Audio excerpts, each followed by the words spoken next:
একটা বিশেষ অনুরোধ, এবারে ভোটটা চিন্তা করে দেবেন। এক দুর্নীতিবাজ দলকে তাড়াতে আরেক বড় দুর্নীতিবাজ দলকে ডেকে আনবেন না।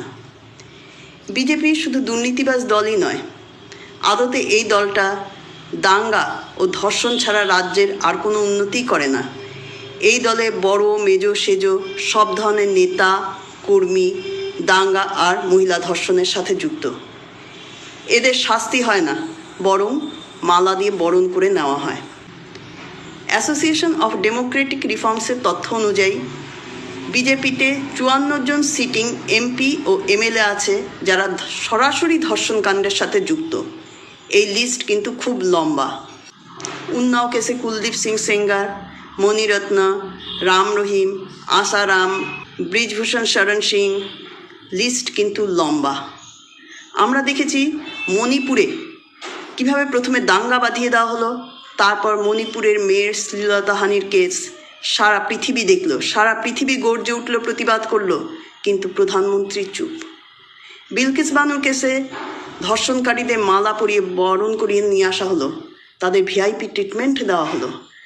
আমাদের পশ্চিমবঙ্গেই আরজি কর কেস সিবিআই নিয়ে নিল, তারপর সব চুপচাপ। এমনকি প্রধানমন্ত্রীর গুজরাটে শিশুদের উপর ধর্ষণের ঘটনা সব থেকে বেশি, এবং প্রত্যেকটা কেসে দেখা গিয়েছে বিজেপির কর্মীরাই যুক্ত, কিন্তু তাদের শাস্তি হয় না, তাদের বীরের সম্মান দেওয়া হয় এবং ঘটনাগুলোকে চাপিয়ে দেওয়া হয় যাতে আমরা না জানতে পারি। রিসেন্টলি নালন্দার ঘটনাই দেখুন। নালন্দায় একজন বিজেপি কর্মী সমর্থক, বিজেপি নেতাই বলতে পারেন ছোট ধরনের, সে কিভাবে প্রকাশ্যে পাশবিকভাবে এইসব আচরণ করছে। কতখানি সাহস হলে, কতখানি প্রশাসনের ছত্রছায়া থাকলে এই ধরনের ঘটনা ঘটতে পারে। মণিপুর কেঁদেছে, বিহার কাঁদছে, বিহারের রাস্তায় রাস্তায় নেমে জনগণ বলছে আমরা ভুল করছি, ভুল করে ফেলেছি, বাংলাকে এই ভুলের হাত থেকে বাঁচান।